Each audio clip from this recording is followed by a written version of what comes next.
Hello, everyone, and welcome back to TradeFinder Live. It's great to be back with you all during trading hours and during this trading week. I'll be introducing Mr. Rob Roy here in just a few moments, but first and foremost, we have to disclose our disclosure disclaimer agreement. The first thing to take away from this, and the main thing to take away from this, is that we are not licensed investment advisors in the United States, so nothing is to be taken as personal investment advice. Please feel free to take a screenshot if you like, but that is on our website to be read in detail at your leisure at any time. Other than that, today, after the long wait, we have the FOMC meeting started today, and we'll finally know whether it's going to be that 25 or 50 basis points for the cut. And tomorrow, more importantly, we'll see how the market reacts to that. So very excited to hear Rob's thoughts on that. Of course, very excited to interact with you all. So at this moment in time, I'll introduce the man of the hour, Mr. Rob Roy. Hey, Zach, how you doing? Happy afternoon, everybody. Welcome to TradeFinder Live. Really glad you disclosed that disclosure, Zach. It's really important. Just make sure everyone caught that. Yeah, it's very disclosed information. Yep.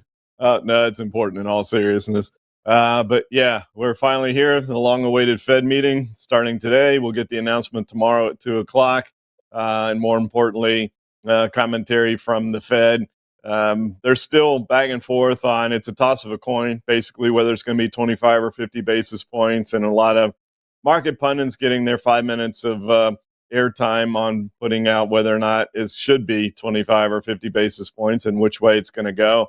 Everything that we're going to talk about right now could virtually change tomorrow, depending on, as you mentioned, Zach, how the market reacts to what the Fed does. So it's not so much about what the Fed says or does, it's how the market takes it and how the market reacts to it. I've been a little bit on the perhaps buy the rumor, sell the news camp, and we're going to take a look at the chart of the S&P now, and you can see with where we opened today on the S&P, right at that resistance level, going back from July, kind of came up to it in mid-August. Now here we are again in September, and open right there. We've traded below it, but in all fairness, we were a little bit above the 10-day moving average on the high of the day this morning. So you don't really want a break of this resistance level when you're already overbought. You've heard me say this numerous times. Perhaps if you're new watching us, welcome, by the way, but you haven't maybe. But those that watch week in and week out, I've heard me talk about the fact that you don't want to break a resistance level when you're already overbought, because then it tends not to hold. You rather have that 10-day moving average catch up, go a little bit sideways, build up some momentum, and then boom, bust through it. And that could very well happen tomorrow, depending on, again, how the market reacts to what the Fed does. Or this could be it. This could be a test of it, and we start to work our way back down. With this wave 5 only at an 80% extension based on Elliott wave rules, we would be working our way all the way back down to this previous 4. That's just as much of a possibility as it is that we break out. So again, just a coin toss on where we go from here based on the market's viewpoint. We still have the bond market that is not happy with how things look economically, and who knows what the market does as far as that Fed announcement tomorrow. But let's take a look at what the bond market is saying. If we take a look at the TNX, again, this is rates on the 10-year, still going down on rates. And I just don't know how that's viewed as a positive. I know there's an argument that, well, it's positive for tech stocks, but as far as the economic news, is basically signaling that the Fed is behind the curve and that they're going to have to cut more aggressively. That's what the bond market is telling us. The bond market is usually right. We have the fight between the bond market and the equities market.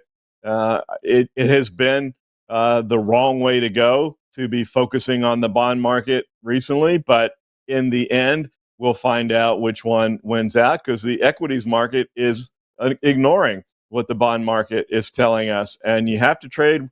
You're trading equities, you got to trade what the equity charts are telling you. But behind the scenes, the bond market is flashing a bunch of warning signs.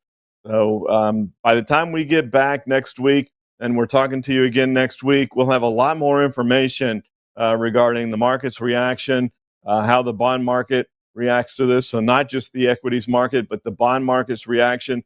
as well. But the fact that we're continuing lower in rates on a wave 3 is got to be concerning. It should be concerning to you if it's not.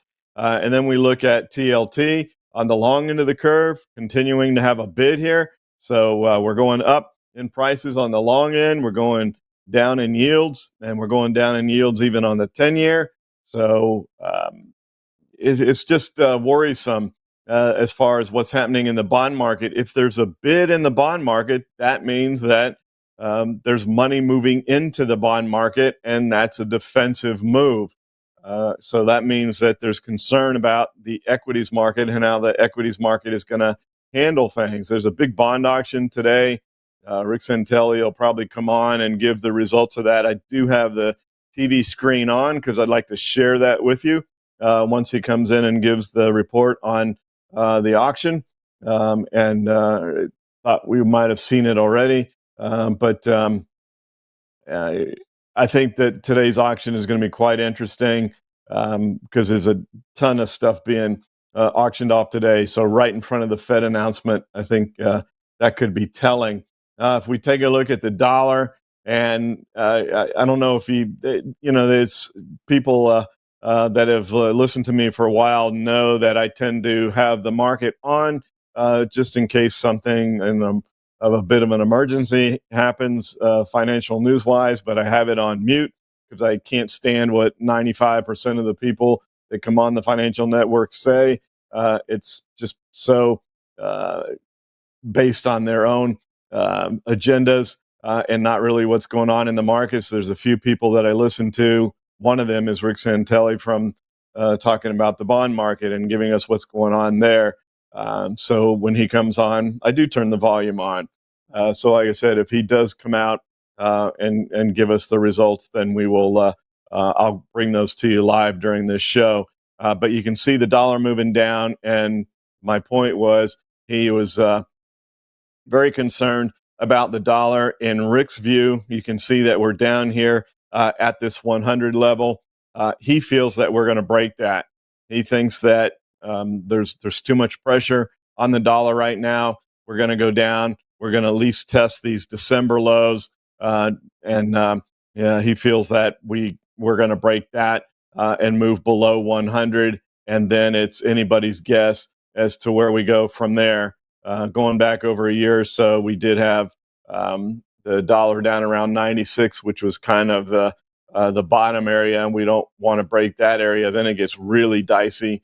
I'd just assume that we hold right in here, and here's Rick. So just give me a second. I'm going to take a glance at the TV and see what's going on with the bond auction, and I'll be back to report that to you in just a second. Please, you're getting live stuff here. We're doing it live during market hours, and can't get any more live than this.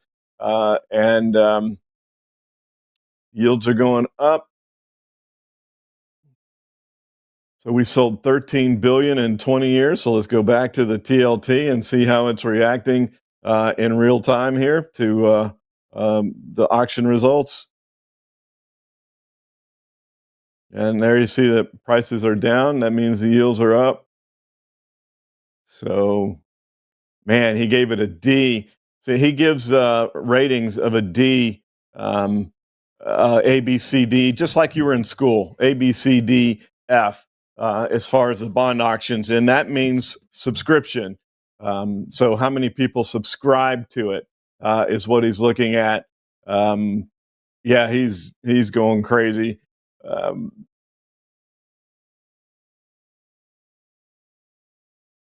Yeah, he gets pretty animated. So he's pretty concerned. If he gives a bond auction a D, that means there was no interest in buying the bonds. That's why the price has come down. So yields should have ticked up a little bit, which they did on the 20-year. And we'll see what that means as far as tomorrow. The bid to cover was 2.51. The recent average has been 2.6. So there's where the D rating came from.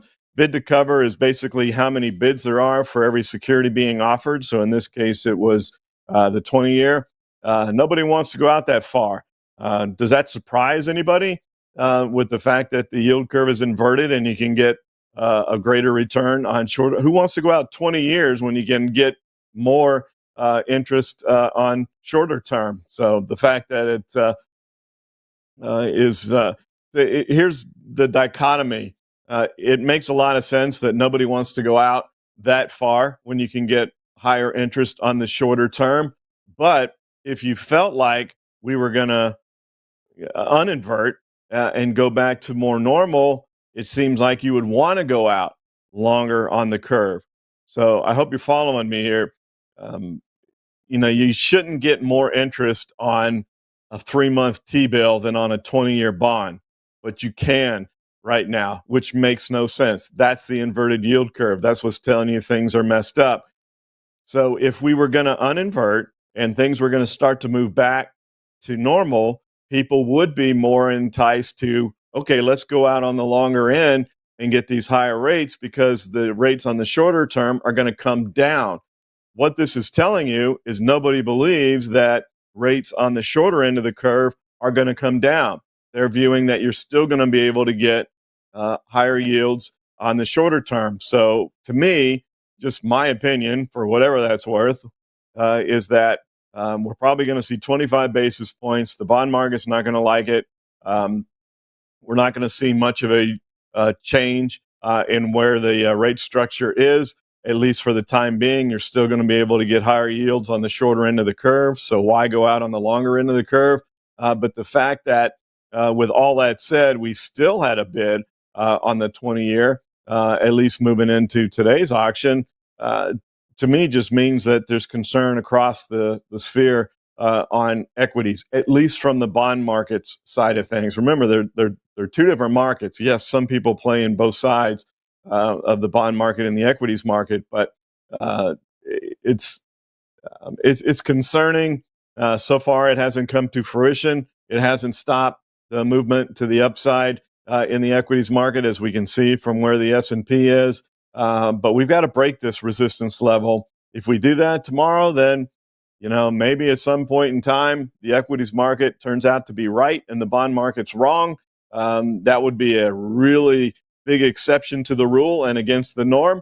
But the market does that sometimes, and nothing's 100%. Nothing happens every single time. So anyway, sorry to babble on like that, but I feel like it's important to go through and talk about these things. I've always said that if you want to be an equities trader, and that includes derivatives, options on equities, you have to have at least some sort of a working knowledge of the bond market. You don't have to be an expert in bonds, but have at least an understanding of how the bond market works and how the interaction is between the bond market and the equities market.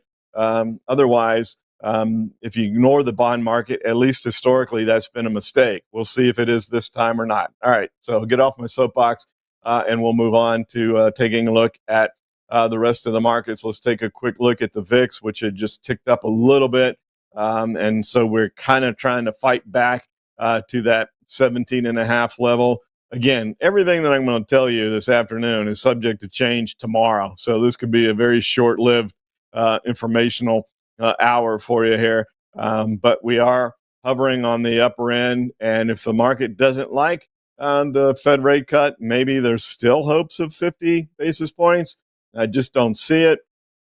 But if the market doesn't like it, then that 17.5 level on the VIX could hold and we could see some volatility return. And if that occurs, then I would expect to see higher volatility all the way to the election. This is going to be it. This is the big opportunity here. So if the Fed doesn't go 50 basis points, if they only go 25, I do think we see a higher VIX. I think we see more volatility, and I think that'll last into the election. And then we'll see how the market views the election. And as I've mentioned numerous times, please remember, the market doesn't really truly care who's in office.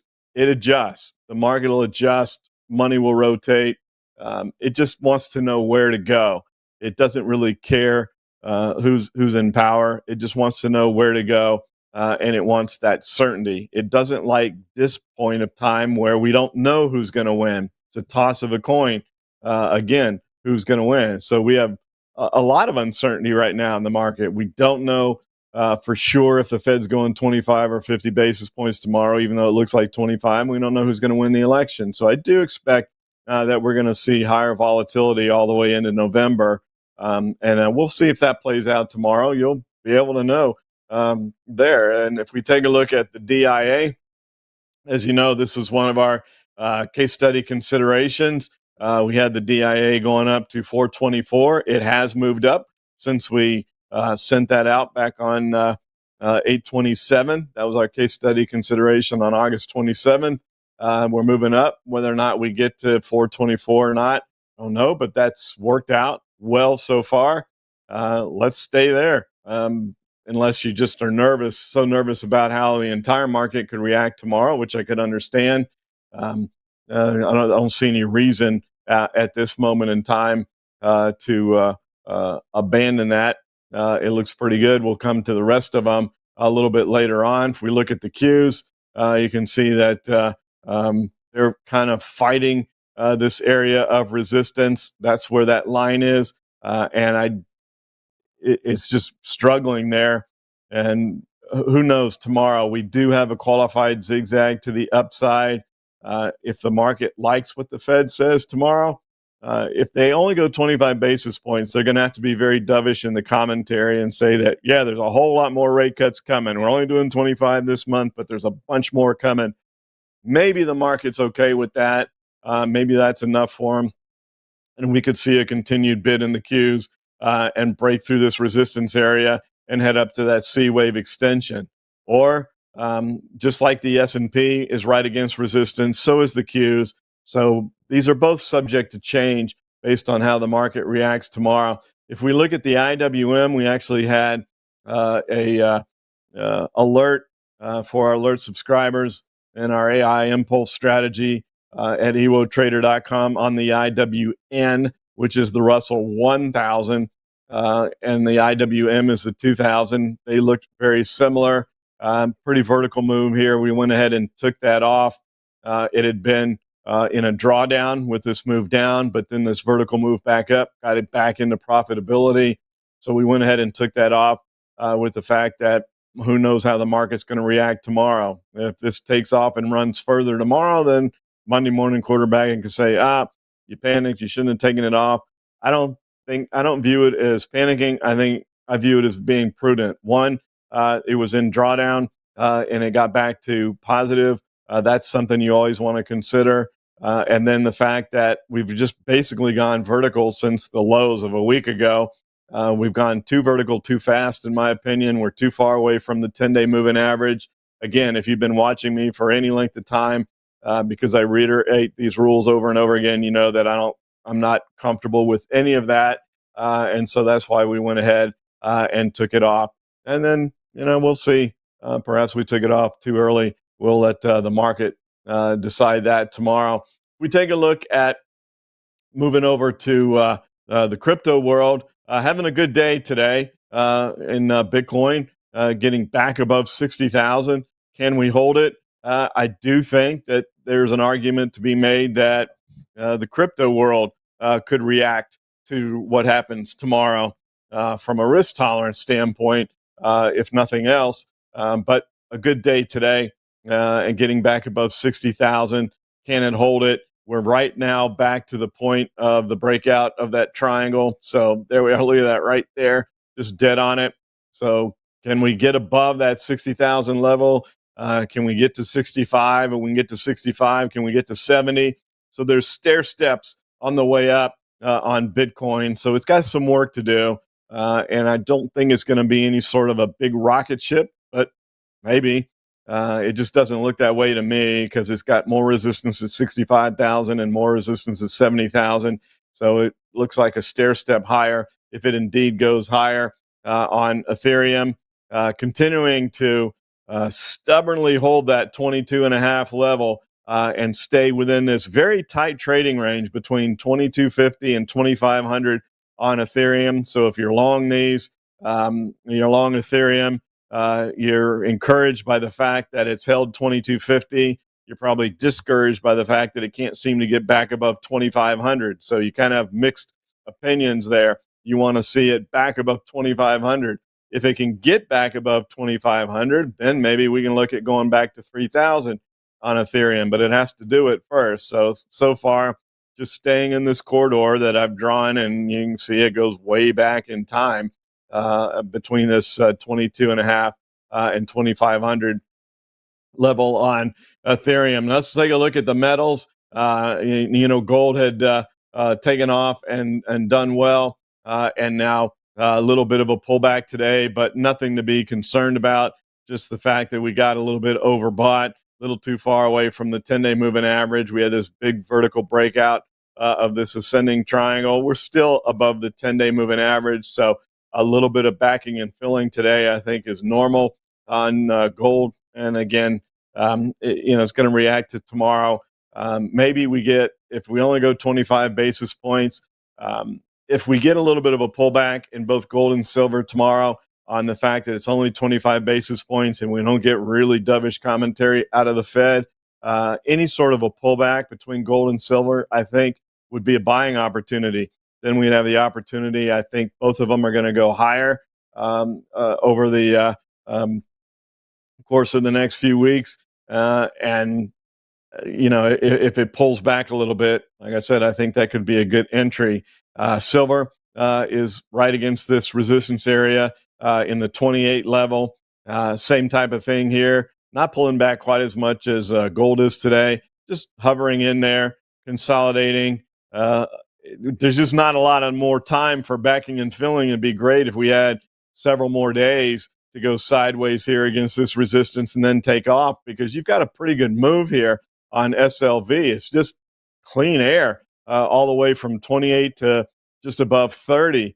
If we can break above this 28 level, I hate the fact that something's probably going to happen in the metals tomorrow with the fact that we're still overbought on SLV. I'd prefer that 10-day moving average to be closer. But as I said, maybe if the Fed only goes 25 basis points, you get a short-term pullback in gold and silver. And I think that as long as they hold the 10-day moving average is a buying opportunity in the metals. Oil, you've probably seen there's all kinds of stuff going on that's put a bid back in oil. We had that hurricane in the Gulf. It shut down, I think it's 18 or 19% of production in the Gulf. And so we also had that fire yesterday, you probably saw in Texas. And so that's taken a little bit of production off at one of the refineries. And then we also are coming off of pretty extreme lows with the fact that we broke 71, which I didn't really think we were going to go below there. But we did, came down to 67.5. But the key here is that maybe we're just bouncing up in the wave 4. And if we do go into a recession, we roll over and head lower into a wave 5. You have to keep that in the back of your mind as long as this Elliott wave pattern stays intact. Maybe we make it all the way back up to fill this gap. That wouldn't surprise me with all the ancillary things that are going on in oil. But can we get back above 75? Other than a very short-term trade, which would just be up to fill that gap in USO. I don't think that you have more of a long type position, maybe a short-term trading long, but a long position unless we get back above 75. That's the key that we would need in USO in order to feel comfortable about anything other than a short day or two long in USO. UNG, a little bit of production's come off there as well. But still not enough to get us to break above 15. Now, we did last week, and we looked at this triangle here last week. So this was a case study consideration that we used last week. We said it could break either direction on the platform at this point in time where you go into the social media aspect. It wants you to be directional. So we did pick long as the direction, even though in the commentary we said be aware that it could break either direction out of this triangle. So far, long has been the right way. And if it could get above 15, we could really take off in natural gas. But gosh, the shorts just don't want to give up that 15 level. And every time we get here, it gets turned back. So it was support for so long. When we were able to break below that in July, we just have had a hard time getting back above 15. But watching natural gas, if we could close above 15, which we've not been able to do, if we could do that, then we could be off and running on UNG. But so far, so good on that move from last week.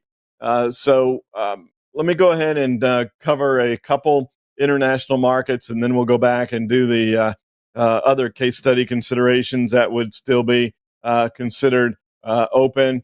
I know we have a lot of viewers and a lot of subscribers from Australia, so we'll take a look quickly at the EWA and a little bit downward move, which you would expect with gold. This EWA, it seems right now, we talk about correlations in the market, and one of the old adages is that correlations exist until they don't, because they don't last forever. Otherwise, it would be too easy to trade, right? I mean, I'm convinced that trading's not easy. It's quite difficult. In fact, that's why we do things like this, to try to help educate people when we have a lot of experience, which still doesn't mean that we're right all the time. I'm not right all the time. I'm still wrong plenty. But I have been around a while and have seen a lot, and do have some information that I can share for people that are newer, hopefully learning from the mistakes that I've made over 27 years. EWA Australia is very resource rich, and right now they're trading in lockstep with the resources.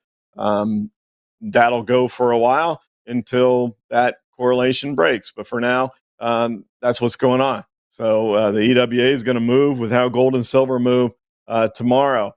For our friends up north in Canada, we'll look at the EWC and kind of following along. It has been with not really sure why this correlation exists, because they don't quite have the resources that Australia does, but Canada has been not so tied to our market. It's been tied to the Aussie market, been going right along with it.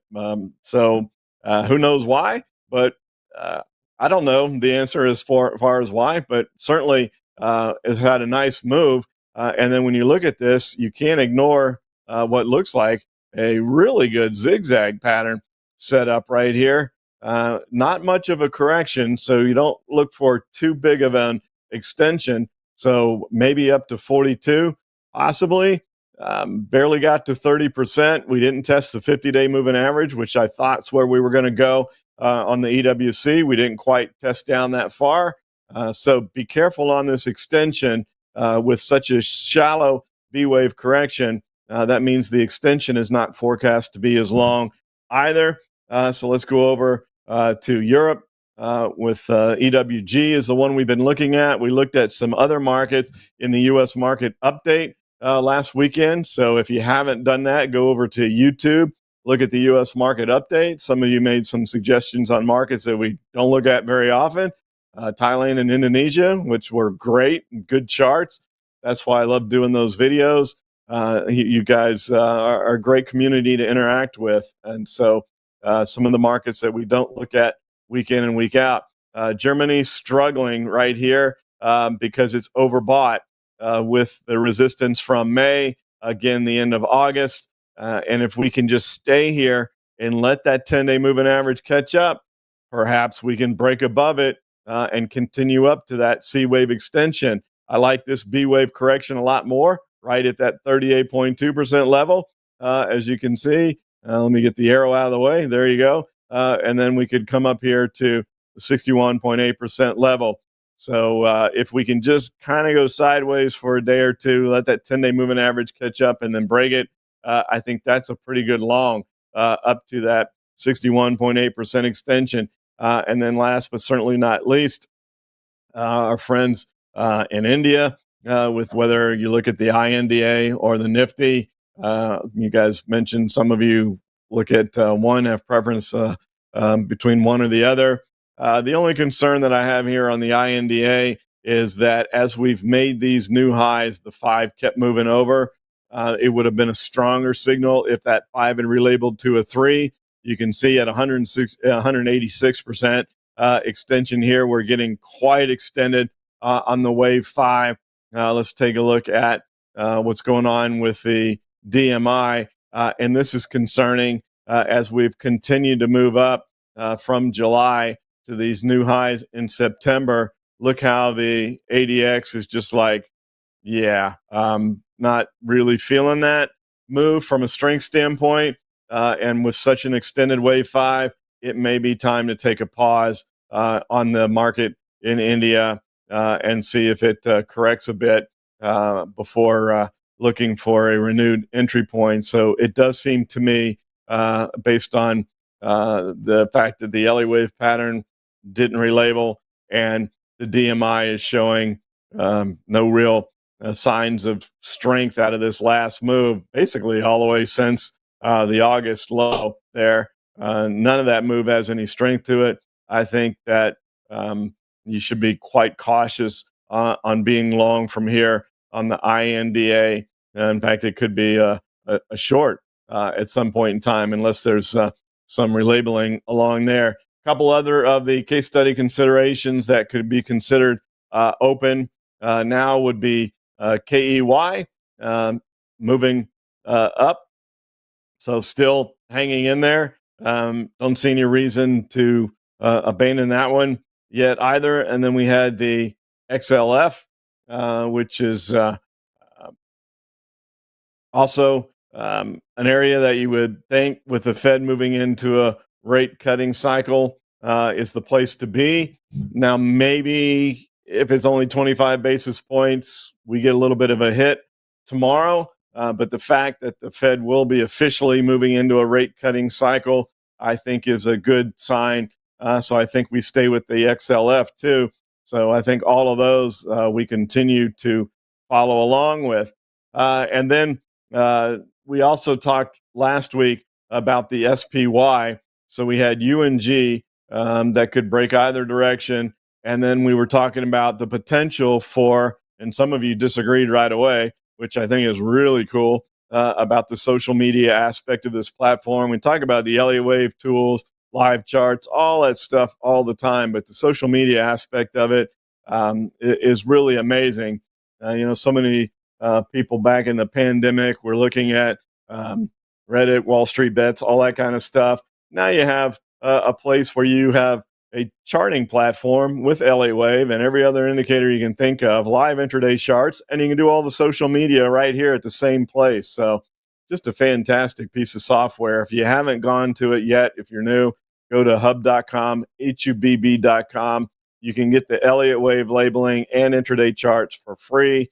And I believe there's a few spots in a founder special. It is a subscription, but you're locked in, grandfathered in if you want AI signals, which I'll show you in just a second. But we had put this out as a little bit of a hedge, and so far it looks to have been the wrong move, but everything could change tomorrow. So if we do break above this 565 with follow through, then we would close that position out and say that direction is wrong. It's going to go to the upside, but I'm not ready to give that up yet until we see how the market reacts tomorrow afternoon to the Fed announcement. That'll determine whether or not we're right or not on a potential move back down here to 530, which is where we thought perhaps we could go on the S&P. And if the equities market doesn't like the Fed announcement, I do think we come down to 530. If it does, if the Fed surprises and goes 50 basis points, or if they're very dovish in their commentary, then perhaps we put some distance above that 565 level, and this downward move would be off the table. So all things to consider as we move forward. Zach, I'm going to go ahead and open it up to you for a few questions, and then we'll come back and I'll tell you what the case study consideration is going to be for this week. And with a couple minutes there at the end of the day, you can show them how to put it on. But you got to stay till the end to find out what today's case study consideration is going to be. Right now, we'll go to the Q&A. So if anybody has any questions, Zach, happy to take them now. I like it. Yep, sounds like a plan, Rob. And I'd just like to remind everyone that I did drop that link into the chat for the Hub platform. Definitely a great time to take advantage of signing up for free access. You can interact with the community, as Rob mentioned. We love to see the growth and interaction. So definitely take advantage of that while you can. Other than that, I also want to remind everyone to go ahead and hit that like button, smash it, hit it however you prefer to. It goes a long way for us. And if you're enjoying the webinar, it is a cost-free way to support us. So without further ado, let's get into some questions. Question here from Maria. Hi, guys. What happens to financial stocks with rate cut of 25 basis points versus 50 basis points? If buy the rumor, sell the news, do you think all stocks will be affected, even in good patterns or high AI scores? Thanks. Yeah, Maria, I think that's going to depend on not just, I do think it's going to be 25 basis points. I'm not sure the market is going to be super excited about that. I think the market is going to feel like the Fed's a little behind the curve and we could get a little bit of a tick down. However, with that said, it is a change of philosophy, and typically financials do better when you move into a rate cutting cycle, and there's little doubt that we're going to be in that. So if there is weakness in the financial sector tomorrow, I think it's a buying opportunity, similar to what I was mentioning with the metals. I think they kind of go hand in hand here. So if there is a surprise 50 basis points, or the commentary from the Fed is overly dovish, which I don't think either one of those is going to happen, but if they do, then we're going to take off with financial stocks. They'll garner a bid and move higher. So I think any weakness in financial stocks tomorrow on disappointment from a 25 basis point rate cut would be short-lived and a buying opportunity. Now, I'm not sure that's going to be where all the stocks go. I think there's going to be some other stocks that we may have seen the high for a while, but not in the financial side of things. So, yeah, I think any disappointment on the financial side tomorrow is going to be a buying opportunity. Maybe give it a day or two, not just on the news, but give it a day or two to play itself out, and then, then I think we're good from there. Follow-up question from Maria, and this would be in addition to our conspiracy session. Just want to make sure that one doesn't go unnoticed. Rob, would you consider doing an in-depth show explaining the bond market and how it impacts equities? Thanks.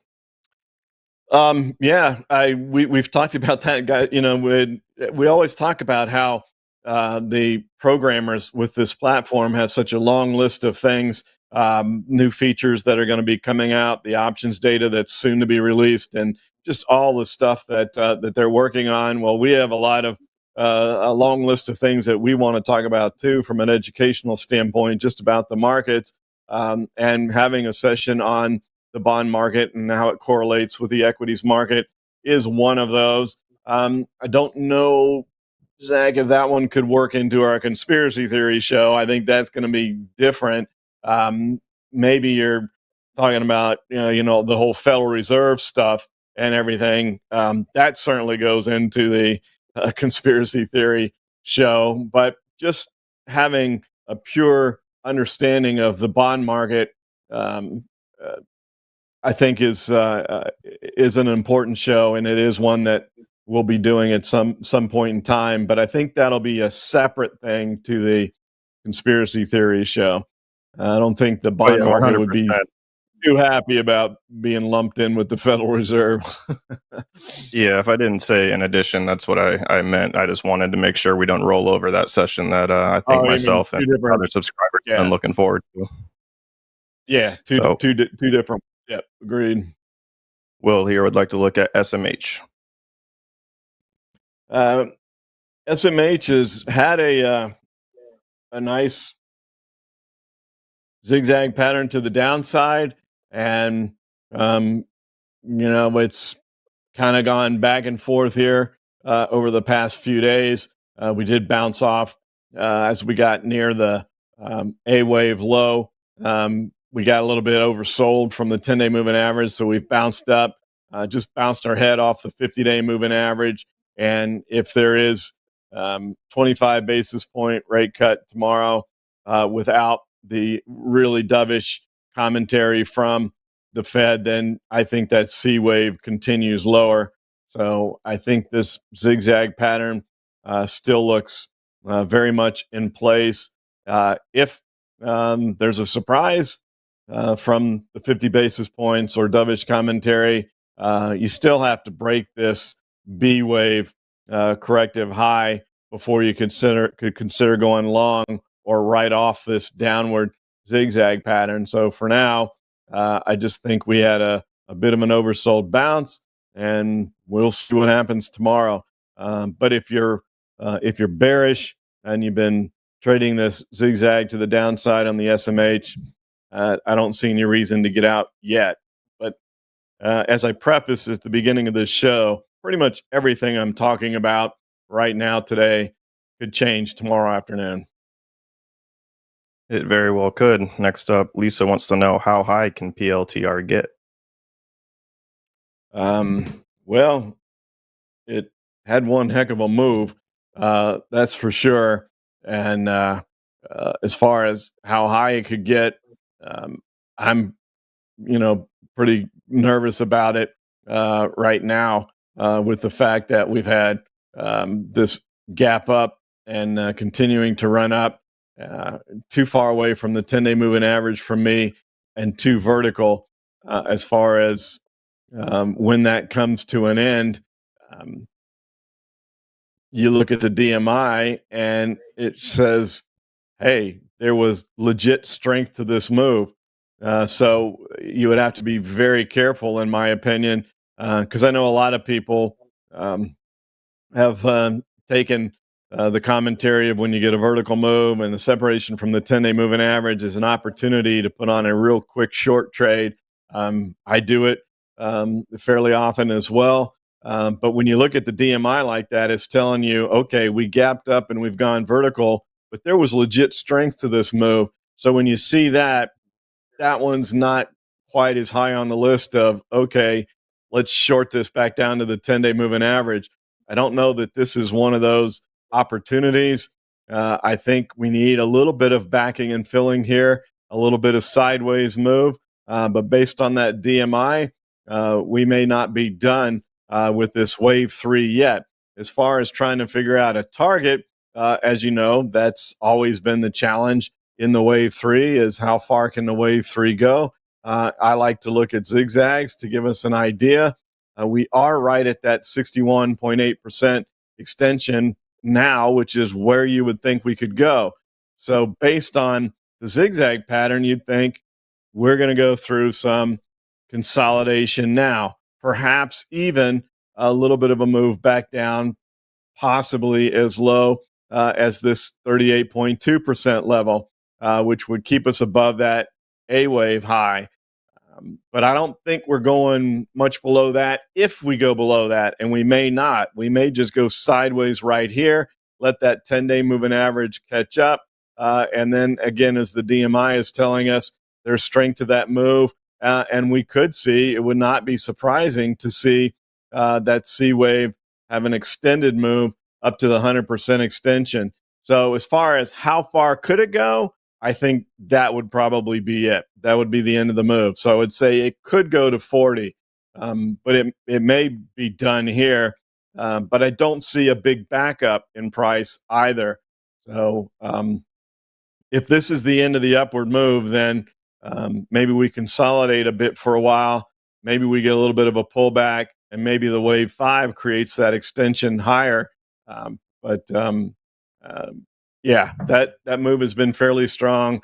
I think I would keep an eye on this one. I don't think this is one of those vertical move short candidates that refer to from time to time. Thanks, Rob. Second question from Lisa. Would like your thoughts on ABUS. ABUS.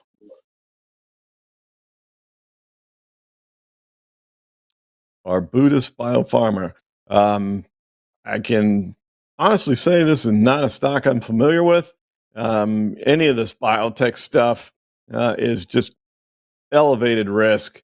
It's very difficult in the whole biotech world. You can see that we had a pretty nice ascending triangle here, which we did break to the upside. If you followed along, you know the triangle rules. In the world of Elliott wave is when you have a corrective triangle, the point of the breakout usually gets tested. That's what it looks like it's doing right now. Is we're coming down to test that level at 4, and I'd be surprised if we broke below 4. So perhaps if we hold at 4, we get another bounce back to the upside. But as far as how far it can go from there, I have no idea. Any stock that trades below $5 is literally a crapshoot, and that's why there's so much risk. If it can get above $5, if you haven't heard me talk about this before, I talk about the importance of the $5 and $10 price level in the world of equities. The stock has to trade above $5 for investment companies, IRA, mutual funds, etc., that have aggressive growth as their investment objective to buy them. They can buy them at above $5. If it gets above $10, then any sort of investment company, mutual funds, etc., that has growth in their investment objective can buy those. So it has to be $10 or more for those. But until we can get above $5, we don't really have any sort of institutional ownership, which makes the movements potentially more volatile. So we'd watch for a test of 4, and then if it can get above 5. So for me, this is a no trade. It's watch it, see if it can hold 4. If it bounces, can it get above 5? If it can get above 5, and it does attract institutional ownership, you could have a pretty nice run there. But I'd be on the sideline on this one right now. Yeah, perhaps some volatility in the near future for that one, but certainly one to keep on the watch list or quote list. Next up, Will would like you to look at EWH. Okay, let's take a look at some other markets that we don't normally look at. Used to include Hong Kong quite a bit. As you can see, why when we had this big, huge move higher, and then it hasn't done a whole lot since then. So it hasn't been in the U.S. market update in a while, just with this sideways move for the last several months. And now we have this qualified 5-wave pattern still to the downside, and the wave 4 is right at the 61.8% fib level. So if we roll over, got a pretty good idea of where that wave 5 is going to go. But let's see if this 61.8% level holds and we start down. The way I would watch this one, knowing how strong that fib level is, if we break below the 50-day moving average, then I would think, yep, we're in the wave 5 and we're on our way down there below 15. If it breaks above this 61.8% level and disqualifies this pattern, well, it could go all the way back to the highs of May.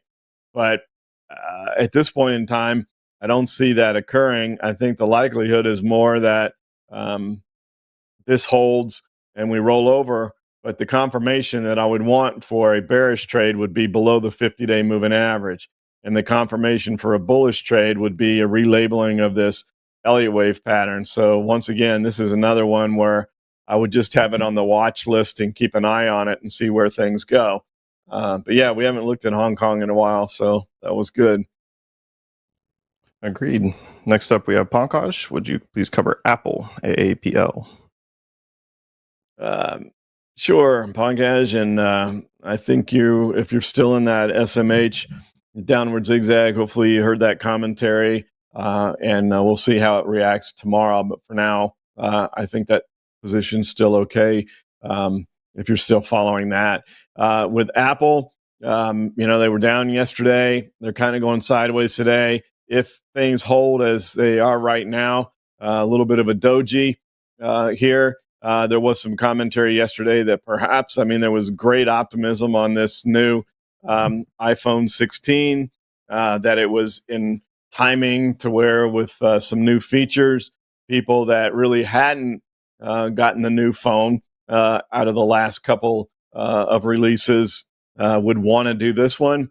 And then there was some early signs that maybe the sales of the 16 were going to be slightly disappointing. So all that played into yesterday. and we're just kind of holding that status quo right here. Pankaj, I think you've been around enough to know that Apple is just one of those stocks that is really hard for me to short, because they just can be so aggressive on their stock buybacks when they want to, and without having access to their boardroom to know when they're going to enact those buybacks, you can feel like you're in a good spot from a short position, and then they enact one of those big buybacks, and it turns it around because they have so much money. But for now, from a technical standpoint, it's trying to hold this support resistance line. We'll see if it can continue to do that. It is in a wave 5 to the upside, a qualified wave 5 to the upside. So if it can hold this level and get back above the major moving averages, so to be long Apple, I'd want to see it back above all three of these, the 50, 10, and 30-day moving averages. If it can do that, then it likely runs up and tests that wave 3 again. So that would be if we have a calming to bullish reaction from the equities market to the Fed meeting tomorrow. So there could be a potential move higher. If we break below this level, then I think there's a good likelihood we come test that wave 4. But I just very hesitant to short Apple. But to go long, it's got to get back above 220. It's got to get back above these major moving averages. And if it can do that, then perhaps you have a short-term trade up here to that previous wave 3 high. So, yeah, that's what I see in Apple at the moment.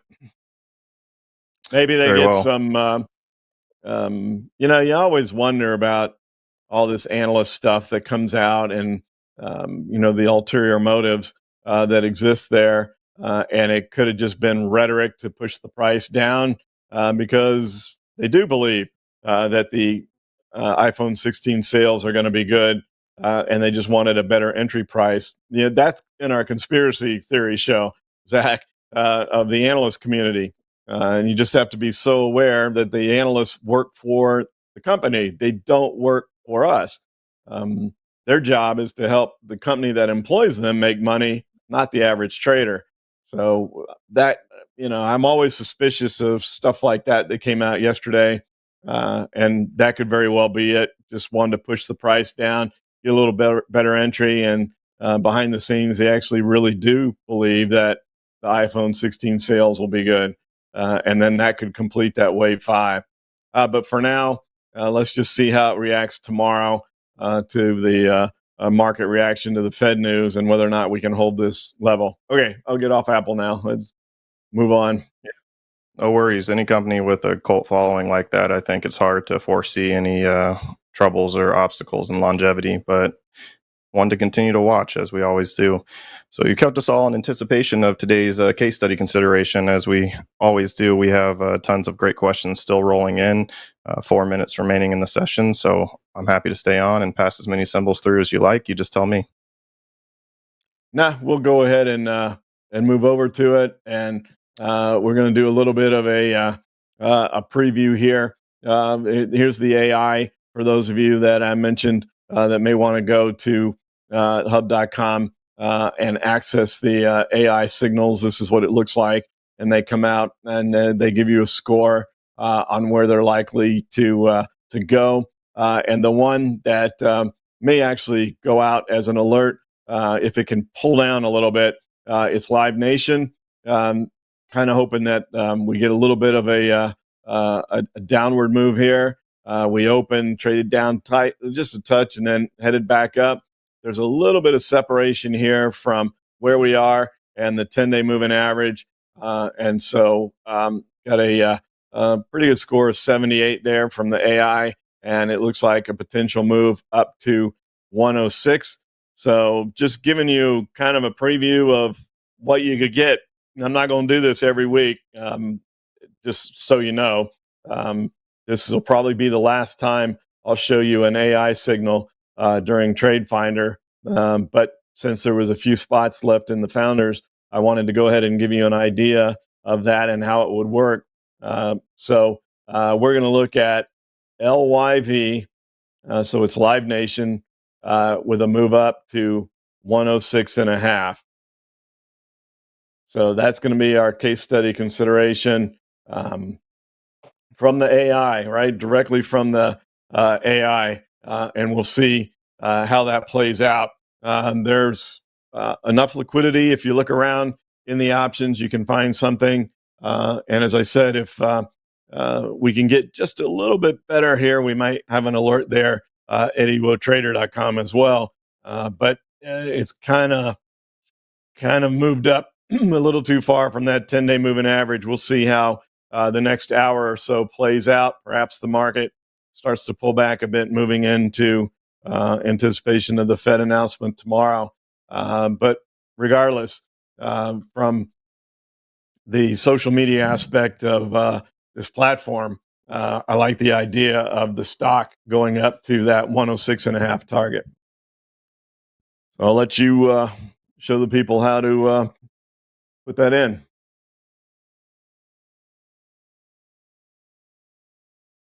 You're muted. I think you're muted, Zach. Guess it's important to unmute. That might go a long way here. Sorry about that. So we'll transition over to the idea section of the platform. Rob was just on the charts for the analysis there. As we can see, we have this light bulb up here at the top for the ideas. I'm going to go ahead and click there. And now I have the option to create a new idea or post. An idea, which we are going to create here in just a moment, is essentially all of the real-time data as if you were paper trading with any brokerage that you are affiliated with. So whether you happen to put real risk on the line, or if you're just paper trading, you're going to have all the real-time data and be able to see each day how it would perform had you actually made the trade. If you have an idea or that you are not fully ready yet to post, if you feel there's just some criteria that hasn't been met yet, you need to see a pattern play out, other things along those lines, you can create a post to have it as reference until you see that criteria met, and then you can make it an official idea. So today we're going to have an official idea on, LYV, and we're going to search the symbol here. As we can see, it came up here on the NYSE. Rob said our target price is going to be 106.5. Is that right, Rob? Yep, correct. And what's our time frame we're looking at for that? We'll do the 3 months. 3 months. As you can see, we have these fixed intervals of time for you to select from conveniently. However, if you needed something more specific, you can go down to the very exact day that you need. I always like to go to the next trading day in my own personal preference. But as Rob said, we're going to do the 3 months. So we'll do a quarter for this trade to play out. And as Rob was just mentioning, the most awesome aspect of this platform is the overall interaction. And so now that I've posted this, I'll be sure to come back and make this pretty right after the session is over. But just for time purposes, I have published it now, and we encourage you to come in and interact. You can update. Well, you can't see from my view because I am currently on the TradeFinder account, but I can log into my account here, and we can see that the TradeFinder idea will be available for me to interact with. And so I'll click over here on the ideas. It immediately brings me to the most recent one here. I'm going to go ahead and agree with this one. If you agree or disagree, either way, we encourage you to interact. And I think Rob would be the first to back me up in saying that opposing opinions is what makes markets. If everyone agreed, then there would be no trades that were being made. So if you agree, we'd love to hear your thoughts on that. If you disagree, we'd love to hear your thoughts equally. So I believe that wraps up everything for today, minute after time. So just a little bit late, but I'll pass back over to you, Rob. That was a very enjoyable session. Yeah, great. Great work as always, Zach, and couldn't agree more on your commentary on the social media aspect. And that's the fun of it, is if you have an idea, you want to see what other people think of your ideas, and understanding that not everybody's going to agree, and hopefully not everybody agrees. Otherwise, the idea wouldn't work. If everybody viewed the market the same way, there is no market. So you eloquated that very well. So with that, thanks for your attention during the market. And as I said, I hope you enjoyed the session, and it's all subject to change tomorrow, depending on what the Fed does. So all eyes on the Fed come in tomorrow, and we'll have lots to talk about next week. So enjoy the rest of your day. I'm sure you'll be interested to see what the Fed says tomorrow, and we'll review it then. So take care, everybody. Look forward to talking again soon.